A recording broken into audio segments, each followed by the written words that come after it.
Hey guys, welcome to the channel. In today's video we check out Call of Duty Modern Warfare 2.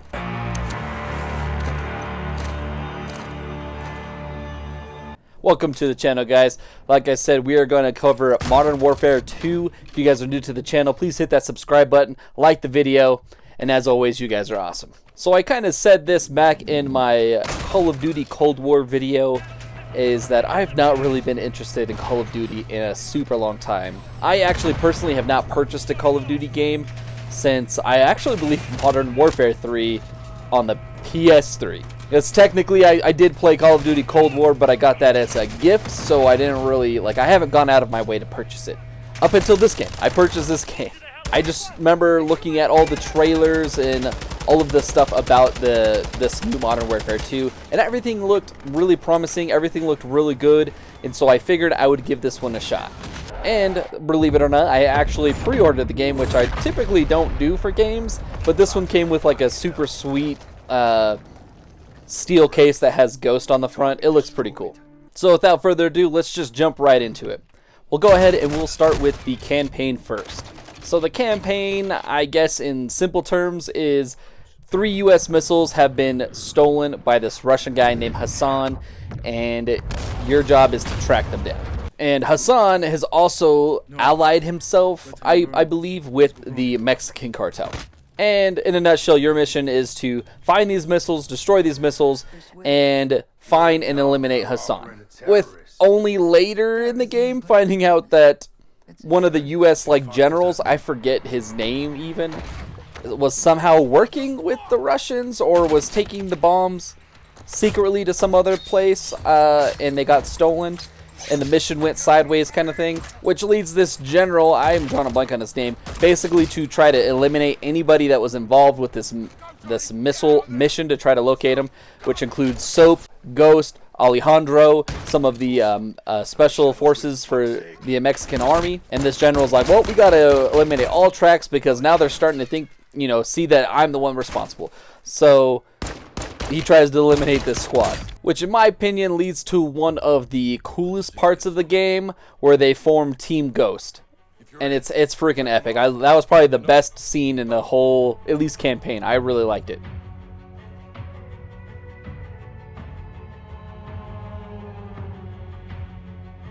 And that's pretty much the gist of the story. It's not anything too spectacular.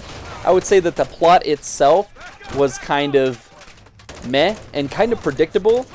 But one thing that they did do right is that all of the characters within the story are just so freaking awesome, so freaking cool, and they really nailed the characters here. I loved all of the characters. Ghost is just freaking awesome. Soap and Alejandro, I really grew to both of those. Those were awesome characters. Commander Price, or Captain Price, I forget if he's Commander or Captain. Doesn't matter. Price, he was awesome.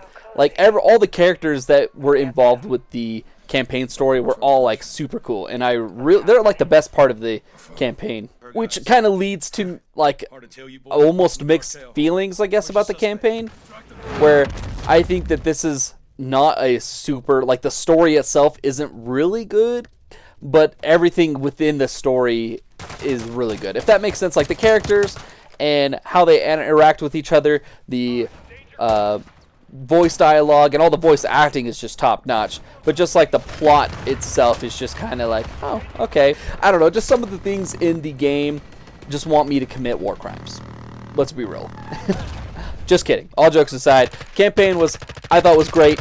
I loved it, and I had a blast going through all the different levels that they have here. I believe there's 17 total missions, and they have actually a really good variety here. One mission, you're all dressed up in your ghillie suit with snipers, trying to evade the Mexican cartel, and then the next mission, you're going stealth through in the water and taking out people on the boat docks. It was a lot of fun, and I really enjoyed all the variety between each level. Almost every time you went to a new mission, it was just the level looked different, and of course the graphics in this game are just top-notch. Cutscenes, everything looks fantastic, is very high quality.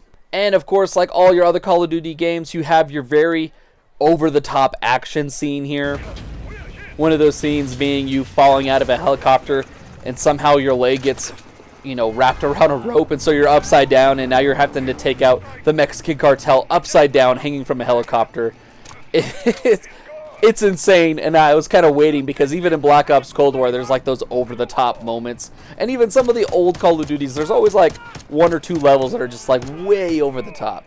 You also have like this one mission where you're trying to take out one of these other dudes, and he's in a tank, and you're like a one-man army. It's just you trying to take out this tank, and you're trying to throw like these landmines to try to blow up the tank. That level was a little bit tough, but it's just kind of insane. No one would go one-on-one against a tank.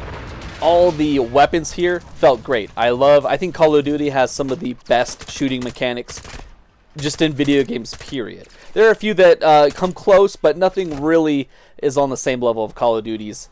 That's one thing that I will say. Even not being a big Call of Duty fan in recent years, like the gunplay here is just super top notch. I loved all the weapons here, and this goes for the multiplayer too. Both the guns in the campaign and the multiplayer were both fantastic.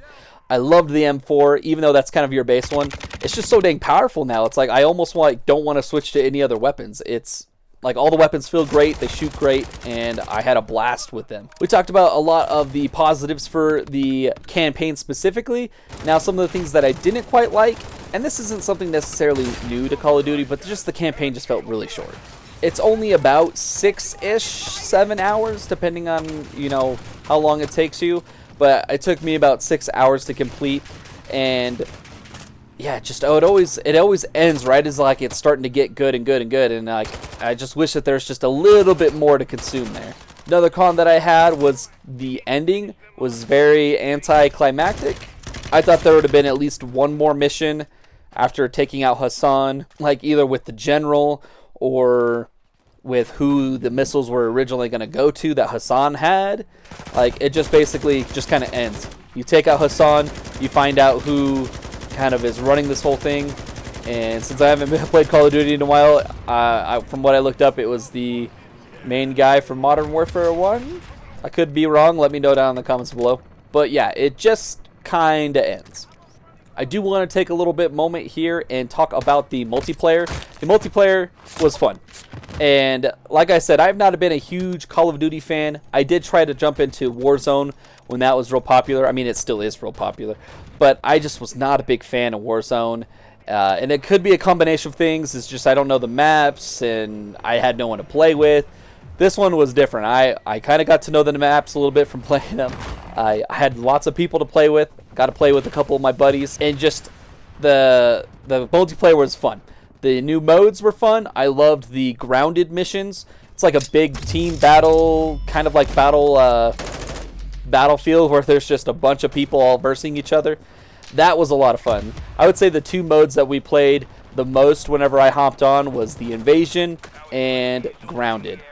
I think we did a couple of the quick plays too, but some of them, like the Prisoner Rescue, like we just sucked at. So, and there's like a few other like quick play ones that you could do as well, but the two big ones that we played a lot with were like the big team ones, where it's like the Invasion, where you're trying to get objectives with your team, and then the other one where you're just basically everyone versus everyone. People are in helicopters, people are in planes, people are in tanks. Like, it was a lot of fun, and I just had so much fun playing with those ones. I will say that I have not had a chance to play all of the multiplayer modes. Like, I saw that there were some co-op modes, and I have not had a chance to play those just yet. Unfortunately, God of War Ragnarok came out, and so I kind of stopped playing this game to play that game. But I am going to play those modes eventually. It makes me excited to go jump back in, just because the game itself, multiplayer, was so much fun, and honestly way more than I expected it to be. Now, some of the issues that I had with the game, and there were a few. Quite a few, actually. I did have quite a few crashes where the game crashed, or I should say not the game crashed, but it booted me out of the match. There's quite a few like where it kicked me out of the match for some reason. But the load times were really fast, and I was able to hop back in with my friends who were still playing. So that was really nice that you can hop back into a match, because I did get kicked out of quite a few matches like randomly. I did only have one hard crash where it like crashed the whole game and I had to restart everything. There were a few times where my game was just being really buggy, and so I did do like a full restart, quit the app, restarted the whole game, But as far as like the game crashing, it only happened one time. So that was pretty good. A couple of funny glitches, I would say. There was like a lot of like technical glitches, like where I would be playing and then my gun would just be invisible, or one that I wish I would have got a screen record of, but I didn't think about it until after the fact.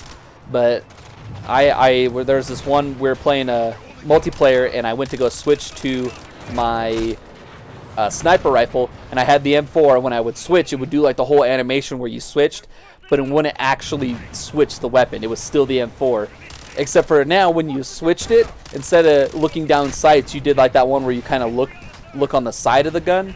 And so it was weird, and it was stuck like that the whole time until I died. But once I respawned, it was fine. It was just kind of a funny glitch. One other glitch that was kind of annoying was that when I was in a party with somebody and I wasn't party leader, and it happened a few times where I couldn't do anything. Like if my buddy was party leader, I couldn't edit my loadouts for some reason. I couldn't really change anything. Anytime he did something on his end, it would always boot me out for some reason. Didn't happen every time, but it was just kind of annoying where I'm like, dude, I can't change my loadouts. So I'd have to wait till in-match, which was nice that you can change loadouts while in-match. But I kind of had to wait until that instead of doing it while the game was loading.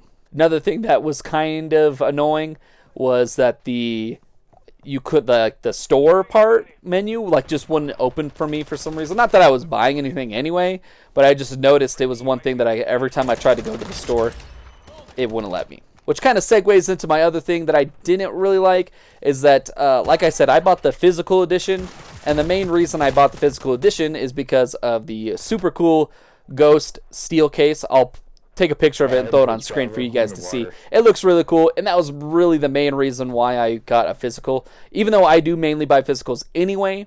But this one, like when you buy the disc, there was literally nothing on the disc. I think it was only like 700, 800 megabytes. Like it wasn't even a gig. That's what blew my mind. There was nothing on this disc. I literally put it in, and I had to download everything. Like once it got on there, like I had to download the multiplayer, download the different modes, download the campaign, just download everything. And it was just kind of like there was nothing on the disc, and I was like, what was even the point of making this disc? What was even the point of wasting the money to print out all this plastic and to make the disc and all this stuff if there's just nothing on it? Like if I were to not have internet or something, I would not be able to play the campaign, which blows my mind.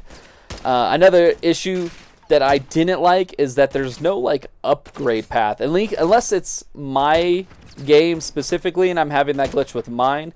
But for instance, my buddy bought just the regular game, and then later he upgraded to the Vault Edition, because like all the characters, like literally all of the cool characters, Ghost, Soap, Price, like all those really cool characters are all locked behind the Vault Edition, which was like $100. I'm already spending $70 on the game, and like literally all the cool stuff, all the cool characters and whatnot are all locked behind that. And I'm like, seriously? And for some reason, I thought that you could upgrade these things where it's like you bought the normal one, oh, but now I want the Vault Edition, a little bit later, and it's like, okay, $30 or whatever it is. But the only thing I could purchase was the Vault Edition again, and just have two different versions of the game, which is super annoying. Or I could buy like the cross-gen bundle. But I don't need the cross-gen bundle because I'm playing on a PlayStation 5 already. It just, the whole situation with it just seems really greedy. And it's like, I want to give you guys more money, but I don't want to spend an extra $100 on the game. Like, I don't know. I just didn't really like it. And it was just kind of annoying. Especially like when I put in the disc. And I know that there's always, things to download. But there's literally nothing on the disc. So I had to download everything. I had to download the whole game. Where in most times, like I bought God of War just recently, put the game in, there was only like a 7 or 8 gigabyte update, and that was it. Instead of having to download 200 gigs like the second I put it in. It's nuts. Alright, jumping into my final thoughts. I really enjoyed the game. I know I had some gripes and some negative things to say here, but overall, I really loved it. I loved the campaign was fun. I loved the multiplayer was fun. The weapons were great. The characters like Ghost and Soap, they're so freaking cool. Like, I actually really enjoyed it, and it feels weird to say because I have not really enjoyed a Call of Duty game in a hot minute, and this one was fantastic. Just the whole package was great. I think overall I would give Call of Duty an 8 out of 10. It was great. Like, my expectations weren't super high to begin with, but when they came out and delivered a solid campaign, solid multiplayer, just day one, it doesn't happen too often with Call of Duty, especially with Vanguard. I personally didn't play it, but I heard that the campaign was terrible and the multiplayer was terrible. And this was the exact contrast. They did awesome. And that's going to be it for today's video, guys. Let me know down in the comments below what you thought of Modern Warfare 2. What was your favorite part? It makes me want to go play right now. So we're going to end the video here, guys. Don't forget to like and subscribe, and we'll catch you guys on the next video.